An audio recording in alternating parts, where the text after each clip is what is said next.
Hi everybody and welcome back to my channel.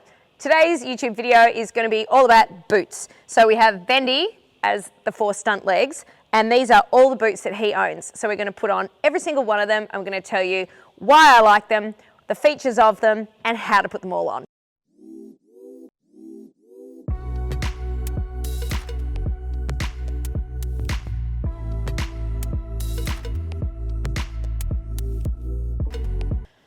Now the first pair of boots that I'm going to show you are the white competition version of the ones I use every day at home. And shameless plug, the 10-minute box. So these are my mum's boots and she started making these when I was about 19. So they've really stood the test of time. Well, the reason that I put all 4 boots on them when I work them every day is because they can knock any of their joints at any point in time and prevention is better than cure. So these boots, I'll undo them, 2 straps for the front, 3 straps for the back. They are really lightweight. They're made of neoprene and they have a strike pad which is a little thicker, so if they knock themselves that takes a little bit of the impact. They are so easy to wash. You can either do them by hand in the wash bay or you put them in the washing machine, which suits me a lot. So anyway, we'll start by putting a front pair on. So I keep these boots rolled in pairs because, as you can see, they come out in a much better shape to put on the leg. And also, every time you put a boot on, make sure that the leg is clean and dry and that there are no bits of dirt or like sneaky little grass seeds in there, because if you put a boot on top of that and then there's movement, then it can cause a rub. So to start with, we're going to get our boot and always run the boot down with the direction of the hair, so that the hair is smooth against their skin. Then wrap the boot on. Make sure it's tucked in properly. And if you need to, you can re-tighten. Now, because he's a pretty heavy dude, well, with any horse, when they move, the movement and the friction is going to cause the boot to fall downwards with gravity. So if you don't put it on firm enough, then you risk them either having any rubs or the boot coming down. Always check the inside of your boots and make sure there's no dirt, no grass seeds, and they're super clean.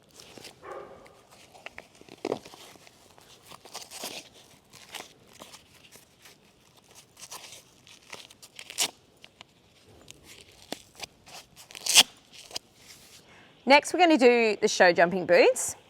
So I have these ones, and this is how I store them. And I choose show jumping boots by the way they fit, obviously, but sometimes this distance here is a little bit long from the strap and it tends to open and not sit snugly around the leg. Plus, Vendi does have big joints, so I have to go with a bigger size than I do with the other horses. So I think these are a large, whereas a large in some of the other brands that I use weren't quite big enough for his legs. So I like this style of boot because it has a reinforced tendon strike area, and if the horse is going to get any injury to its tendon, it'll be because the back foot strikes forward and hits this part here. So there's a reinforced area here, and it's got 3 different parts of adjustment. It happened to fit his leg really well, so I actually fitted these on him before I bought them just to make sure that they fit really well. And the inside is a padded neoprene. It's very soft. It's very smooth everywhere. And the edges are really nicely rolled, so there's no chance that he's going to rub himself on it anywhere. So slide this boot down, and because they're quite moulded, they'll fit into shape quite well. They'll sort of sit into place. Make sure that this piece here isn't folded under. And then when you go to put the strap on, you'll notice I don't like to pull it really tight, so that would be too tight. I would say the middle hole works really well here. And it hugs around the fetlock really nicely. When the horse flexes its leg, obviously the distance between the end of the boot and the back of the knee reduces because the knee flexes. So if you have a boot that sits up too high or is quite stiff at the top, then the horse can get rubs at the back of its knee here. So these boots here have a soft top part at the back of the boot, which I can show you here, and it bends for that purpose. So this is quite an important thing when I'm looking for boots, that I want them to have a soft back here, so when the horse flexes its leg, the boot doesn't stick into the back of its knee. So these are the back boots that I've been using, and I like the style because it goes around the whole joint, both the inside and the out. And you just have to check the new rules as to whether the straps are allowed or not, because this has all been changed lately. Anyway, I'll show you how we fit these.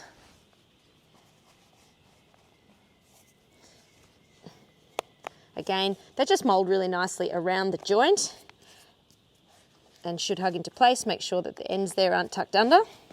Now, the reason we use these different style boots for show jumping is because we want the horse to feel if he hits a rail so that he's more careful next time.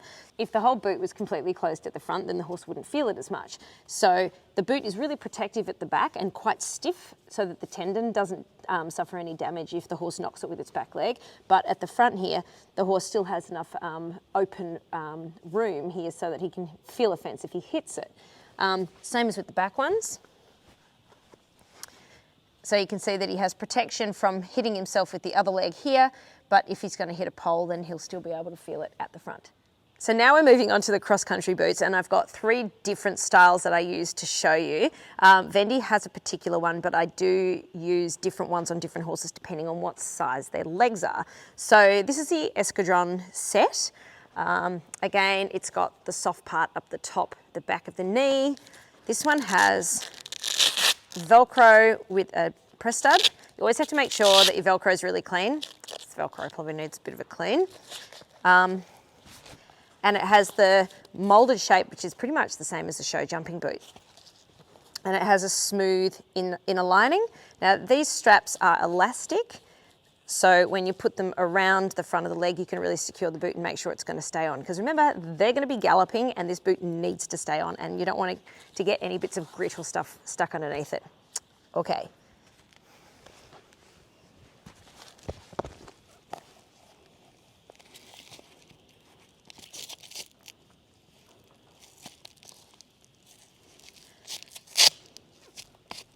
So I usually tighten the boots a couple of times just to make sure that they're on really well. The boot also has this padded strike pad at the front, so if you look at it as a show jumping boot, it then has this extra padded part at the front here to take away the impact of any knocks on solid fences. Now, I always like to put their boots on at a competition because I like to make sure that they're on properly. And it gives me a chance to have a look at the horse's legs. I've been doing this for so long that I kind of figure it's my responsibility to make sure that they are all on and they're not going to come off, because the last thing you need is a boot coming off cross country. Now, these back ones are exactly the same, they're just longer.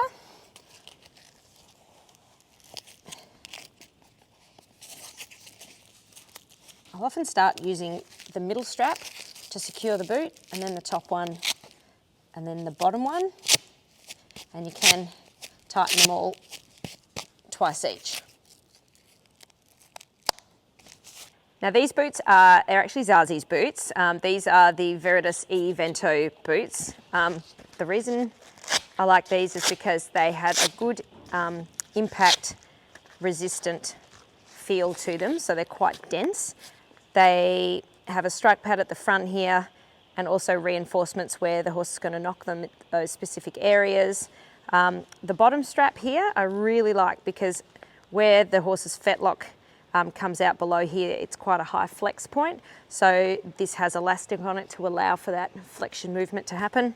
And it also dips down a little bit where the back of the knee is going to sit. And it has quite a bit of Velcro here. Oh, and it also says high absorption pad, just in case you weren't sure. Anyway, these are a bit small for Vendi, but I wanted to show you because they're a different style, and yeah, they fit Zazi really well.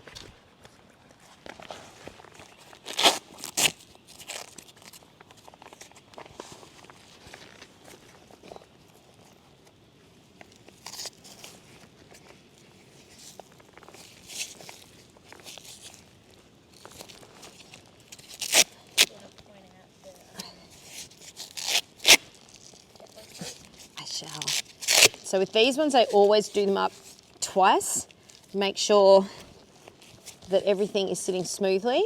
And you can see here, when he flexes his fetlock when he's galloping, this part here is going to allow that to widen at the base here. So as the fetlock expands down, that means that it's not going to grip and tighten across the front here. So ideally I'd like a little bit more coverage. So as I said, these boots are just a little bit too short for Vendi.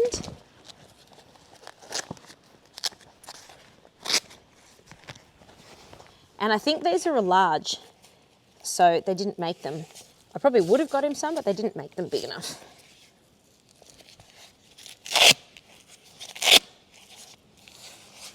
Now, you'll notice these boots are quite high cut here. This is a really good idea because some horses, when they gallop, if they have quite a high action with the other foot, can cut up here. So this is called a speedy cut boot or a speedy cutting action. So this little higher bit here, I think is a really beneficial spot to have that extra bit of protection. So this boot at the top here, you can see it's quite close fitting. So you need to make sure that it's not pinching that skin underneath. So hence they're just a fraction small for him. I would prefer that either overlap or have a little bit more of a gap in there. And then you can see how the outside here, we don't really need that protection, but it does have the same elastic as it does in the front because that fetlock is going to flex, and then it dips down and protects the inside of the fetlock.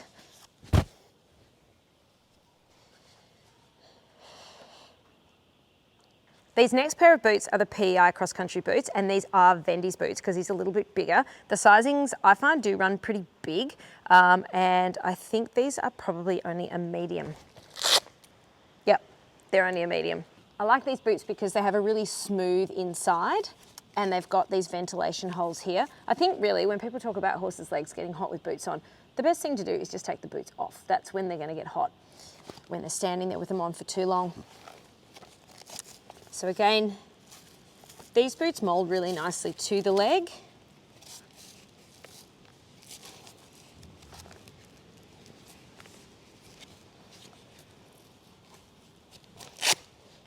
And again, I always do them up twice each strap.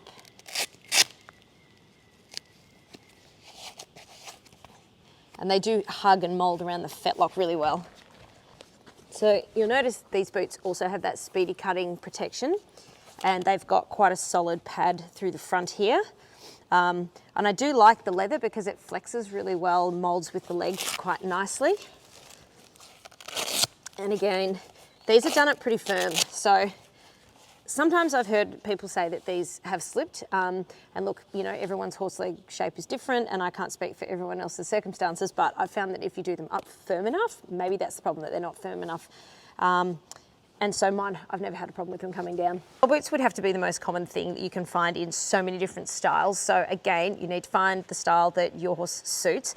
So again, these are the 10-minute box boots that my mum makes, and we do them in all sorts of different sizes and lengths as well, because some horses have got broader feet, but they're not as high. And some horses have got tiny weeny but long feet. And I also have a pair of very old school pull-on rubber bell boots. These are great because when I do all the fitness work on the horses during the week, often it's through grass that is very grass seedy.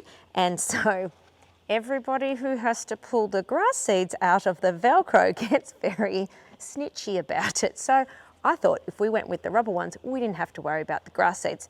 Plus, we actually don't want the grass seeds getting into the horse, more importantly. So if you can avoid that at all costs, these are a great idea. They're just a pain to put on.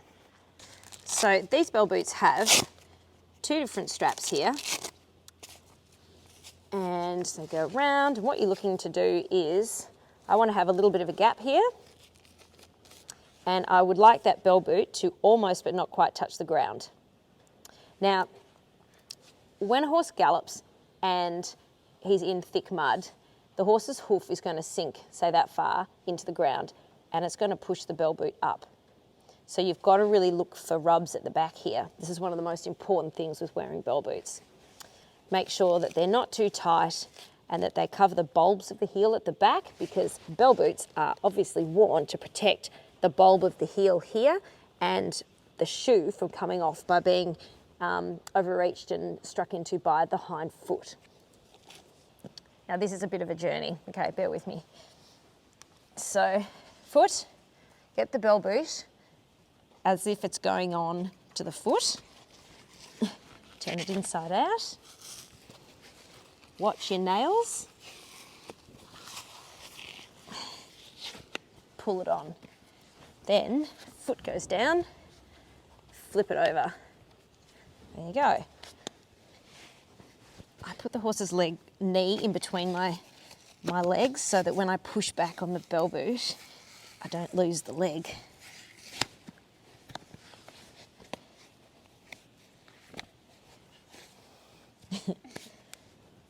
And taking them off is just as glamorous as putting them on.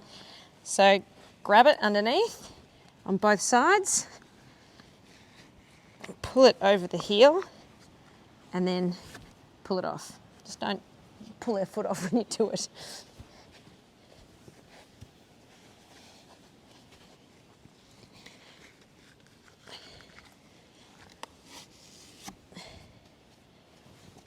Now I use paddock boots quite a bit, particularly if I have horses who like to be a little bit too jovial in the paddock and risk banging their legs. These are a sheepskin variety, but you can also get them in like a fake sheepskin as well. And I also take these to shows if we're going to graze the horses and they're potentially going to get a little bit silly. So it's really just a protection thing. So this is beautiful sheepskin. It's got quite a lot of closures. And always make sure that you can feel through it so that there's no bits and pieces or a little bit of grass seed stuck inside the boot.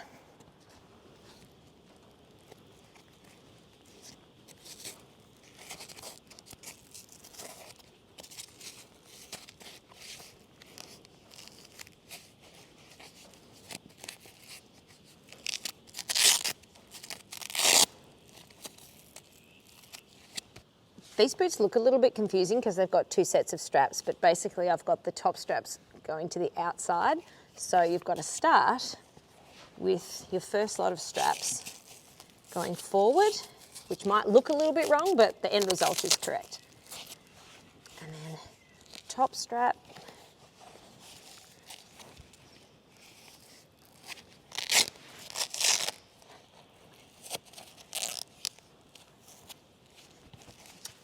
Go. Now we're going on to stable boots. These particular boots I use obviously in the stable to reduce the amount of puffiness and inflammation in the horse's legs when they're standing in. So I've gone through so many pairs of these boots and I've come to the conclusion that the PEI ones for me work the best. So the thing I love about them is that they keep their shape really, really well. And inside here, sorry, it's a bit dirty, they have a washable, removable liner. So we have double the amount of liners to boots, which means that we can regularly clean and replace the liners. These are all washing machine-able and really low maintenance. So I love these. They've actually lasted me for quite a long time. And believe me, they've had a fair hounding. We're looking to reduce the inflammation in the whole leg, including around the fetlock. So you want to make sure that when you wrap this boot around, I try and wrap the whole wrap. I don't like wrinkles.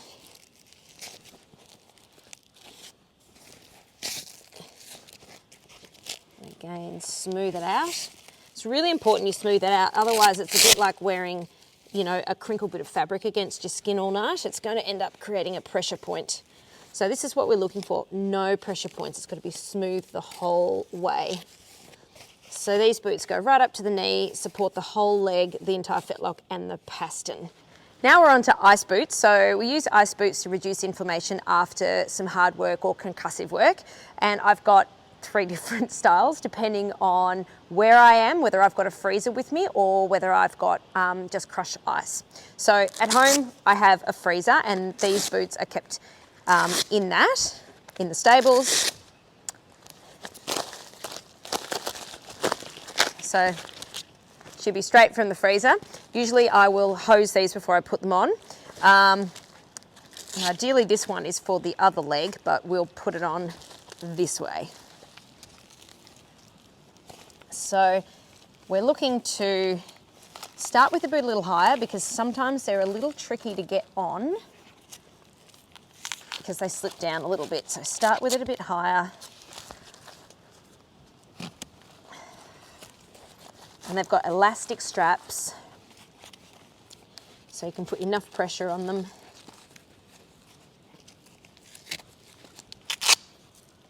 Right.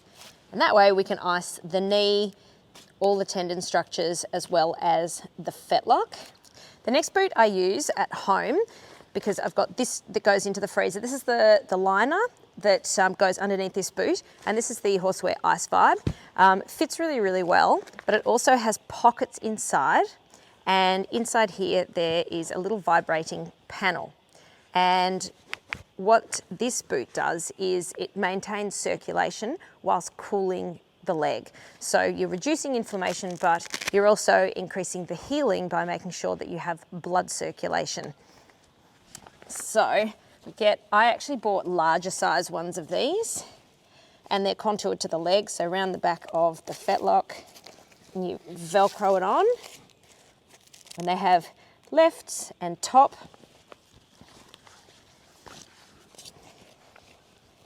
And then you pop your boot on, and then Velcro it on super tight. And these have a 20-minute cycle. So, once you've got your boot on, find your little buzzer at the back, press, and away she goes.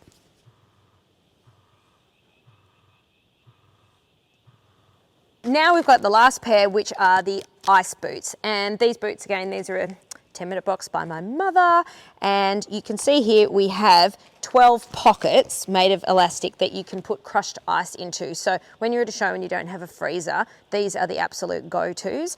The good thing about these is that you can just keep adding more ice. So once, it's not like the other boots, once they're warm, you've got to put them back in the freezer and wait for them to cool, or you have to have enough boots that you can keep pulling out colder ones for the amount of cycles that you need to ice for. Now, when we're putting these on, usually we would have ice, but today I don't have any ice. So what I would do is I would get the boot like this, and I would put it in a bucket and have the crushed ice in the bucket, and then use a little, like a dog food scoop, and put the ice into all of the pockets.